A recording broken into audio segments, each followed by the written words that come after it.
फुलुची ब्राह्मणी विभिन्न पंचायत रे बन्या विभीषिका सेपटे पटामुंडी म्युनिसिपालिटी वार्ड नंबर 1, 2, 3, 4, 5, 6, 7, 8 और 9 सहित किछि पंचायत यथा बालीपाटଣା, मंडपड़ा, डामरपुर, शासन, नीलकंठपुर, अंडरा, पेंठपाड़, अलपुआ, अमृतमणाई, सिंघीगाँ, तरतीपाड़ इत्यादि स्थान में प्रबल मात्रा रे बन्या जल प्रवेश करिछि। आगे परिचय मो ना Gurucharan Nandi 4 number ward member. वर्तमान 4 नंबर वार्ड आम विभिन्न घर देखुचु पानी पशि जाइए जहाँ आपण पंचायत भितर बहुत नहीं नथिबा असुविधा कौन कहे गवर्नमेंट तरफ कौन कौन सहायता लोक जोगाई देछन कहे। गवर्नमेंट तरफ कौन सहायता एपर्यंत जोगाई दि जाए ना। आम गवर्नमेंट को अनुरोध करुचु यथाशीघ्र साहाय्य करंतु।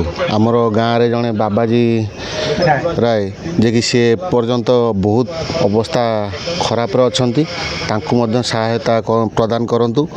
आ बहुत लोक बाह्य विच्छिन्न माने बाह्य अवस्था विच्छिन्न अवस्था भी अच्छी। आ सरकार को अनुरोध यथाशीघ्र व्यवस्था करंतु।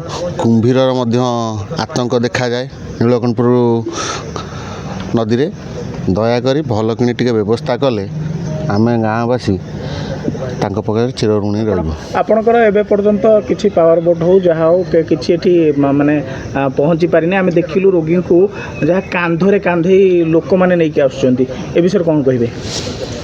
एटा तो सरकार मोर अनुरोध रहिबो जे कि यथाशीघ्र से प्रति ध्यान देवा उचित। कारण तत्परता आउरी देखेबा दरकार किंतु ए पर्यंत कौन पाई देखै नांती आमे भी जानिनु।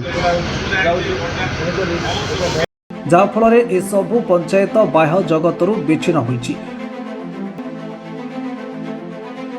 लोक माने एबे पानी घेरे रहिथिबा बेले सरकार एवं प्रशासन को यथाशीघ्र डंगा एवं रिलीफ जोगाई देबाकू अंचलवासी दाबी करिसेंति।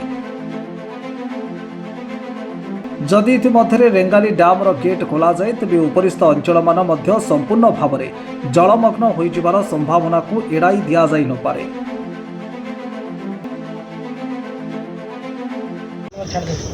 आगे परिचय कहे। परिचय मो आलोक रंजन धड़ काउंसिल पूर्वतन काउंसिल वार्ड नंबर 2 संडपल्ली। आगे कौन कहे जहाँ पंचायत एरिया आम देखुलु गोटे पेसेंट को कांधे कांधे आनुंट आ प्रशासन जो ये देखा ना प्रशासन बहु अवहेला रही नीलकंठपुर पंचायत रे जो पानी भितर प्राय छाती पानी रे जने पेसेंट को टेकिक नहीं आसुँच कौन कहे से विषय।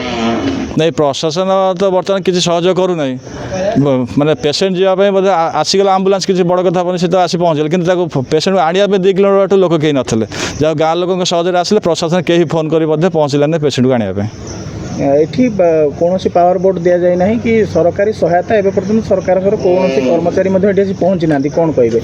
नहीं पावर बोर्ड छाड़ा तो ना सामान्य डंगा देना लोक जीवासा करने ना तहसिलदार आसे ना विडियो आसे ना कहीं प्रशासन कहीं आसुँच ना लोक पाखे रिलीफ पहुँचुची ना गोखाद्य खाई गाई कहीं खाई गोखाद्य आस कि ना लोक सहयोग टोटाल ना प्रशासन। पटामुंडी शिशिर कुमार का रिपोर्ट शपथ न्यूज।